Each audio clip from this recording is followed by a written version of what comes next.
Prvi sosed je ta avtomobil komentiral z besedami: še celo v črni barvi je lep.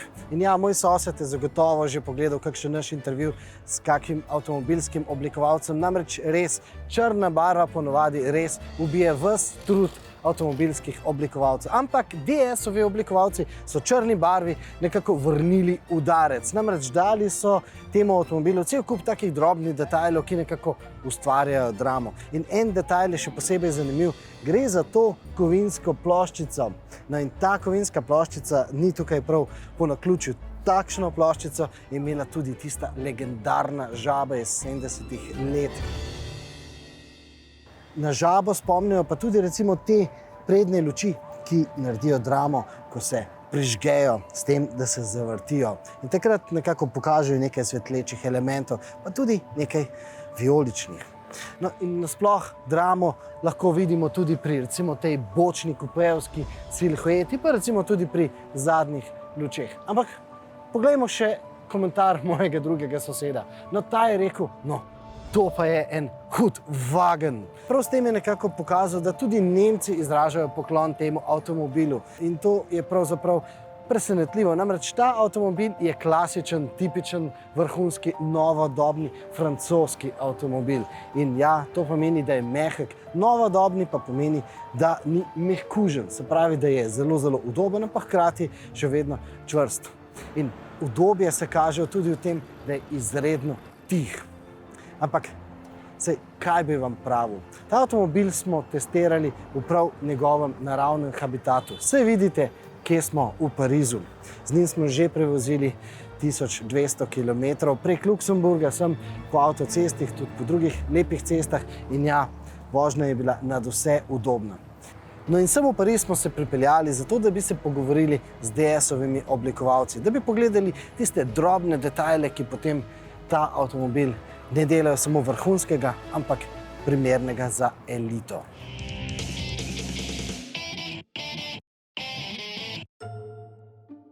Navadili smo se že, da DS-ovi avtomobili res niso samo avtomobili, da so to avtomobili, ki jih je treba secirati v detajle.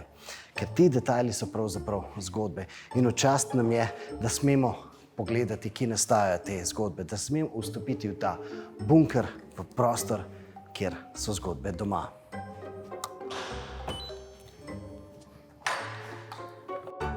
Veliko teh današnjih zgodb je povezanih z usnjem. Za DS značilen je recimo biserni šiv, s katerim sedeže oblikujejo po svoje iz enega samega kosa kože. In če drugega ne, potniki v DS9 usnje zrejo na vsakem vogalu, tudi na vrhu armature. Ampak DS-ovi oblikovalci so v službenem času ves čas igrajo, raziskujejo številne druge materiale. We also work on fabrics that are not the traditional car fabric, but have really some advantage here is to have maybe lighting through it. This is an optical cable? It could be an optical cable. Here it was a prototype, so we've just put temporary transparent cable. Also we are interested also because for the interior, we want interior very seamless. So we're looking at fabrics who have a lot of elasticity. And also a lot of thickness, so it doesn't look like an old car fabric. And we're looking also at, again, not using necessarily leather, but more silky, simple fabric. But again, we work on making it attractive by the pleating effect. Here are prototypes. It's a very basic fabric. And we have put some, how do you say, metallization on it. For the effect, for the yes, visible. Just to try different things. Here also, we try not to have a simple pleating, but a 3D pleating. So if I understand correctly, in the future you would like to use basic materials and transform it into something luxurious? Yes, like the example was for our ASL concept is the straw marquetry, one example. This is a straw, so it's the straw from the field. You cut it, you make it flat. You can modify, of course, the color. You can tint it, and then you apply it side to side, for example, or as a sun or whatever. And the fact of using this very simple material and making it as a marquetry, it becomes a luxury material. And this is durable enough? Yes. To be completely honest, it's difficult for the straw marquetry, but it's, for example, it's easier for the wood. Here we use, let's say, a regular, quite a traditional wood. It's not a crazy pattern. It's not an exotic wood you have to find in the middle of another continent. It can be easy available wood, but the first step is, okay, we do a marquetry. This was for DSX E10's concept. We cut it in small parts. Already we make it quite complex because it's not just one big sheet of wood. And because we are DS and we like to make it complex, we take the parts and with the laser we cut it to make like a lace, wood lace, and also we add it to the marquetry. But wood changes color normally. What do you mean? Wood changes color, yeah. Yeah, because it becomes grey. Yes, so we can use wood that is stabilized. And then also it's easier when you use dark wood. If you have a very light wood, it becomes yellow. So we have to use also darker tints to make it easier. But of course wood changes, but leather changes. And we think it's part of the life of a material. It shows that it has a history and it's living with the car. I agree. Yeah. Ustni les, blago, cverni, DS-ovi materiali morajo imeti karakter, morajo kazati tok časa. In tudi to je razlog, da recimo klavirsko črno polekirane plastike v DS-u ni in je ne bo nikoli več. No piano black, for sure. I hate it. Ampak a veste, česa tudi ne bo več v prihodnjih DS-ih? In the future, the idea is to have not any more screen. No screens? No screen. What do you mean by that? We work with all my team since 2-3 years ago. We start to work with engineers and everybody to imagine for the future a screen-free interior. This is a screen detox. What is the philosophy behind it? When you have so many screens, it's very anxious at the end. You have a lot of visual pollution because you have one screen with a lot of information everywhere, and it's too much. I think it's too much. Okay, I agree. We need to do that at the moment because the customers, they want screen. If you have not a big screen, you are not enough modern, you are not enough futuristic. They want this now. But I'm sure that in the future, they would like to have more integrated information. For example, the head-up display, to have all the information on the screen. And also in the dashboard, but in a different way. So, the big screens are a nightmare because they are glossy black with all the fingerprints everywhere. And it's a flat surface, it's black. And when you drive this type of car during the night, wow, it's a nightmare. It's impossible to see the road because you have so light everywhere. And I think it's not good. It's not relaxed. It's not serenity. It's just wow, all this information. We have the technology now to do that. It's I can give you information about what is this technology, but we found a very clever solution. To have no screen. It's done, huh? When can we expect this trend will happen? As soon as possible. Yeah, of course. But a couple of years or a couple of a decade? Oh no, not decade. No. Sooner than that.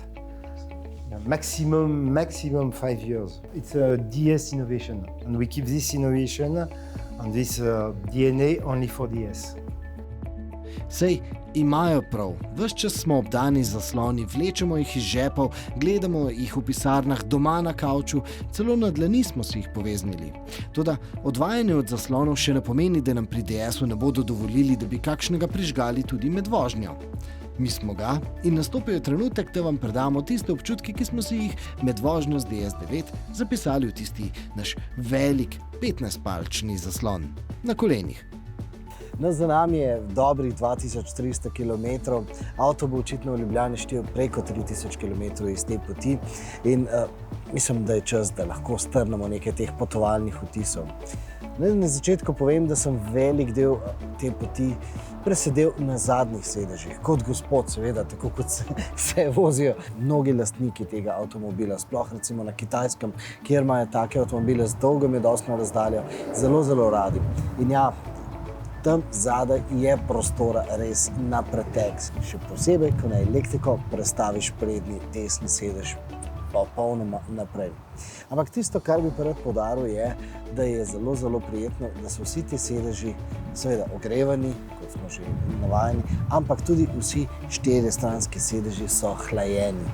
No in to hlajenje je seveda zares koristno v teh dneh. Namreč usnje je seveda zelo pomemben del znamke DS, je pa usnje nasploh v teh vročih dneh nekoliko manj zaželena opcija. Ponavadi v teh vročih dneh se na usnju zelo, zelo prepotiš, če pa imaš takšno prijetno, nežno upihavanje hladnega zraka v hrbet, potem to pomeni, da prideš ven suho srajco, ne prepoten, kar je seveda bistveno bolj prijetno in pa seveda tudi bolj zdravo.